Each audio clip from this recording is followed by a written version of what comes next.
Teachers who regularly get invited to high school reunions. What are the most amazing transformations, common patterns, epic stories, sadistic lines, etc. you've seen through the years? A previous student of mine grew up in a horrible home situation. This individual was really smart and I did my best to help them receive many scholarships and grants, and eventually went to an Ivy League school to get away from their abusive home life. They made it big, and I mean big time millionaire. Made their family jealous, but in the end their hard work paid off. It was great to see and I was so proud of what they'd become. That's amazing. Seems like you're a good teacher too, since you cared about that kid's life and helped him out with applications too. You can be proud of yourself too. The dumb fricks that graduated my year of 2001 tried to organize our 10-year reunion in 2010. Class of 2001 represent. My wife and I skipped our 10-year because it was literally a pizza party with an open bar and daycare. I'm not flying back for that. After the reunion there was a big meltdown on the class FB page about how everybody was still in the same cliques as teenagers. None of the actually awesome people showed up. Maybe the 20-year will be better. Used to have this one kid in my art class in senior high who treated it like one of those easy to pass classes. He was a big guy, much bigger than the other students, and he'd use his size and strength to bully other kids, the smaller ones. He was a little bee underneath it all. He would draw guns and crosses in his art book with pseudo-gangster sayings like "live by the gun," "die by the gun," and "frick the police." You get the idea. Come reunion time, which was some 5 years later, he's found a girl who really reined him in and, kind of like a hunter taming a wolf, really turned him into a good man. They had a baby boy, and he's a responsible father and does yoga on the rocks by the beach. Complete 180. I do think he was a good guy underneath it all. He just needed direction from someone who could break down his walls. The valedictorian of my graduating class lost his full ride to state college after 2 quarters because of drinking and drugs. He grew up in a protected and very strict household. Once he left and got exposed to the temptations of life, he didn't know how to handle it. Last I heard he's working odd jobs and is bumming around our hometown. That's something that's been becoming more and more prevalent. Some parents are extremely controlling, set astronomical standards, and don't allow their children to experience failure. That kid probably got A's and B's in his college classes, but thought he was a failure because he didn't achieve 100% in all his classes and thus lost confidence in himself. I sat beside this girl Joni in grade 8. She was so smart and really pretty. She would always finish the year with like 95 averages, even as high as 98 in some subjects. I was a hooligan, that's why I was seated next to her. She would help me with stuff, always let me copy her homework, peek at tests. There's no way I would have passed without her. The teacher would always say you'll never get anywhere if you just copy Joni all the time. She works the drive-thru at R&W now. Has a herd of children with some skeezy looking dude who's in and out of jail. Breaks my heart when I see her. So much potential to end up flipping burgers. I always wonder where it went wrong for her. 9 times out of 10, shitty home life. Just finally got to her. Found someone who loved her like she wasn't at home and got pregnant.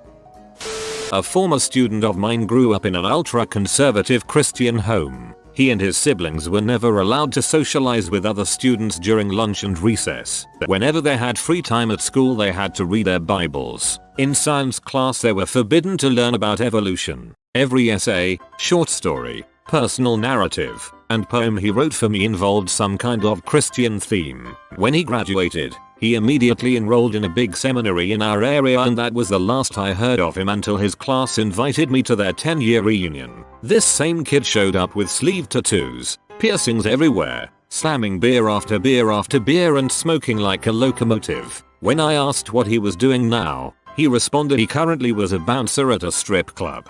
I'd like to sit down and talk to that guy and hear his story. Sounds like he went on quite a journey. Do teachers get to go to high school reunions? That seems like a recipe for finding out if the English teacher really did have a dolphin tramp stamp. There are no formal rules.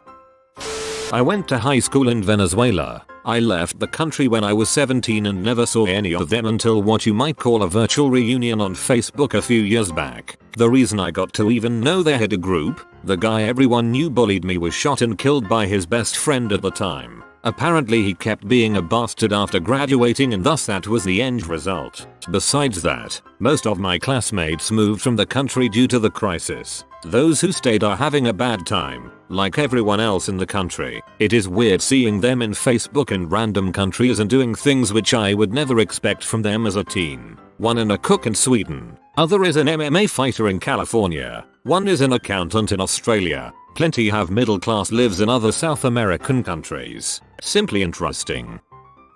There was a guy who was the stereotypical jock in high school. Very unemotional, stoic, etc. Then he went into the military and got PTSD. Now he is a hippie and psychotherapist. 180 degrees. I went to an all-girls boarding school. This one particular hostel supervisor had been working there since she was 22 and has been there for nearly 40 years, so she has definitely seen a lot. Our school's foundation day each year is attended by over 500 alumni. Some friends and I were chatting with her when this group of incredibly smart and intelligent women come up to her. After they greeted her, she told us that she never thought they would get anywhere in life. These girls were the most notorious of all the kids that she had to deal with. They chopped off a teacher's waist-length hair and stole teachers' cell phones only to bury them. Put on the janitor's uniform to sneak out of school. Got fake blood and put up handprints outside the rooms of 9 and 10-year-olds. Decided to summon spirits in a hostel building right after a visiting academic died of a heart attack. The rest of the girls in the hostel building were so scared that the school decided to lock down the building for nearly 5 years. They also took turns to stand on top of one of the buildings with a white sheet and showed it to kids in the farthest building. That's how we got our infamous resident school ghost. They all are in their late 20s now. Great jobs abroad, but looking at them you would never think they could pull something off like that in their teens. I'm more amazed by the fact they weren't expelled from the school. A girl I used to be interested in since elementary school. We were really close friends. I'd even work for her dad when I was a kid. Stuffing envelopes for him to send out to his clients. Just basic stuff that he offered us 10 cents per envelope to be a nice guy. In high school, we drifted a little bit apart, and she started dating another friend of mine who shortly after noped out of that relationship because she wanted him to make her pregnant. Fast forward a couple years after graduation, she did have children, who she then suffocated when they were 3 years old and 22 months old. Sentenced to over 40 years in jail. She was smart, pretty, and charming, and now she might never see the outside world again. Needless to say, she didn't make it to the 10-year reunion. That took a sharp turn. Former student who was a decent kid who tried, just not the brightest. Graduated, got a job at Whataburger. Got fired because he kept showing up late. His manager was his mom. I went to my 10-year reunion. Back in high school we had a kid who has Asperger's and was a little weird. He was, however, amazing at the yo-yo, having picked one up during middle school when we had that yo-yo trick assembly. After everyone else had stopped walking the dog in 8th grade, this guy was doing more and more elaborate tricks every day during lunch. He was bullied and teased, but he continued doing what he loved. So, at our 10-year reunion, people from every strata of high school popularity was there, including this guy. He was his same old self, but more confident. I asked him if he still yo-yos, and he busted out his custom-made titanium yo-yo that he said he made on a CNC lathe.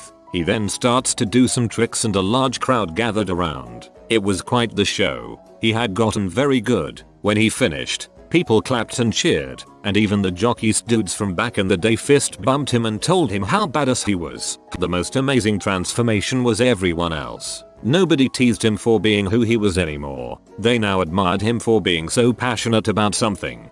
I like this story, but it's still bittersweet. You get only one childhood.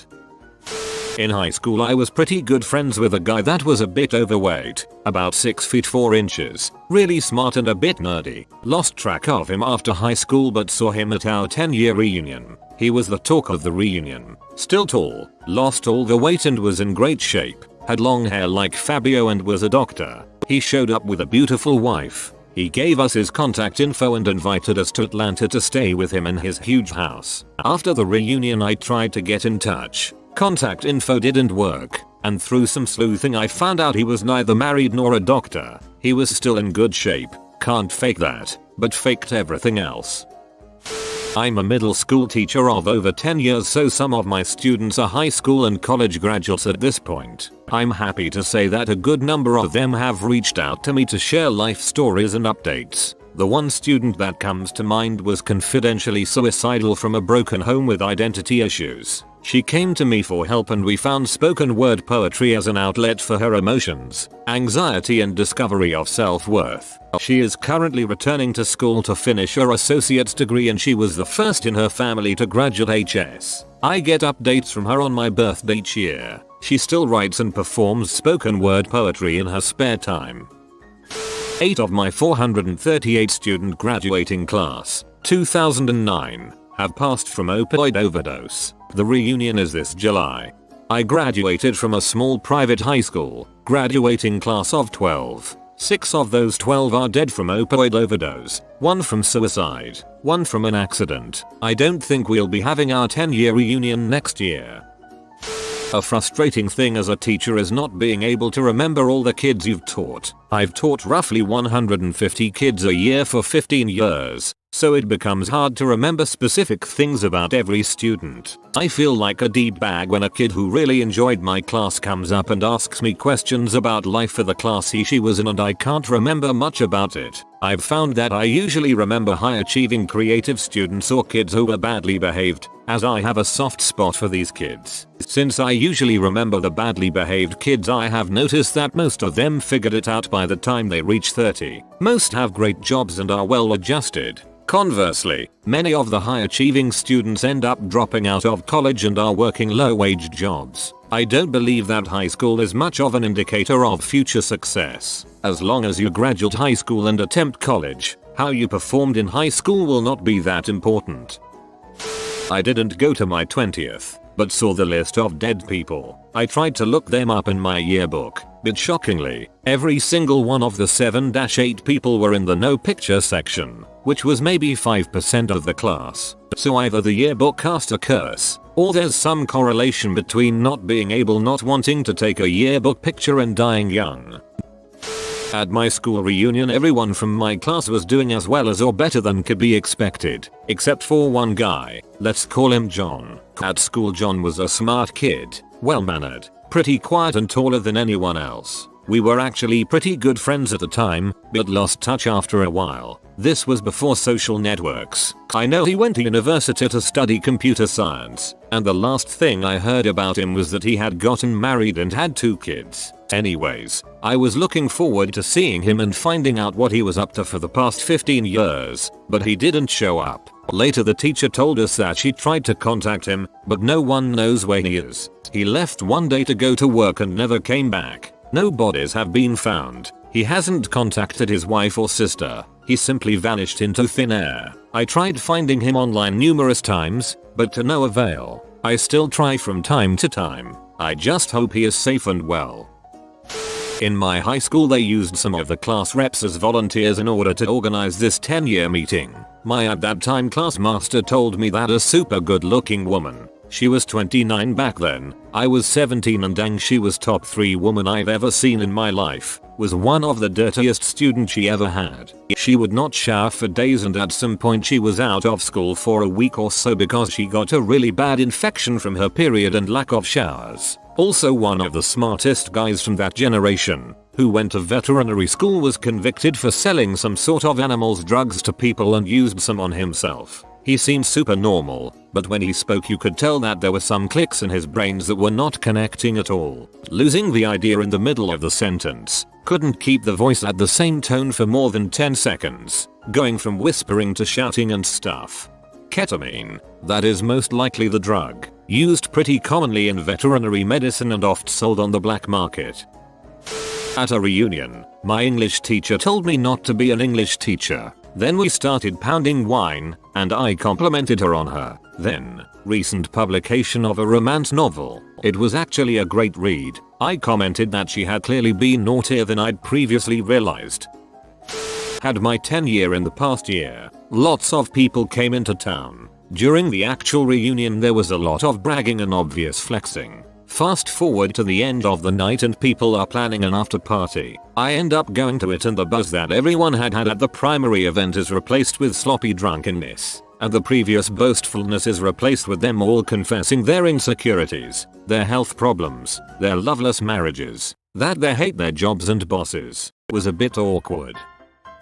I was at a party, late, one night, and a kid from our class, who just moved back, had came to the party in a new Cadillac. We all thought he was doing great. He left and never thought about the car twice. He had killed his elderly neighbor. That was her car. She was in the trunk when he came to that party. He was convicted and given the death penalty. What the frick? A story of how my good friend, Jay, transformed into a better human. I met Jay in high school. He was 15/16, I was 18/19. Whilst he was a lot younger then, he behaved a lot older than he was, so it never bothered me. He was a mess of a human though. By 15 he was kicked out of 3 schools, smoked weed all day every day. I believe he had run-ins with the police, but I'm not 100% sure. This went on until after I left our hometown for university. He had this gift though, the gift of the gab. For those who don't understand, he is a fantastic conversationalist. He was incredibly outgoing, handsome, think tall Danish blonde dude, and could connect with just about anyone. If we went to a party, I would send him in first for 10 minutes, then join and meet the people he met. I can't recall how much education he actually completed. I think he just finished his high school, but dropped out of college. Despite this, he managed to land a job as a business rep, or something. Business makes little sense to me, by literally walking into his interview, telling the interviewer his education didn't matter because he knew exactly how to sell crap. He got the job, and now he travels around the world for work selling his company's product. He still is a mess of a human to my own definition, but at least he seems to have found a purpose, and I am so proud of him. If he can convince the HR manager that he's a salesman, by definition he is going to be good at the job.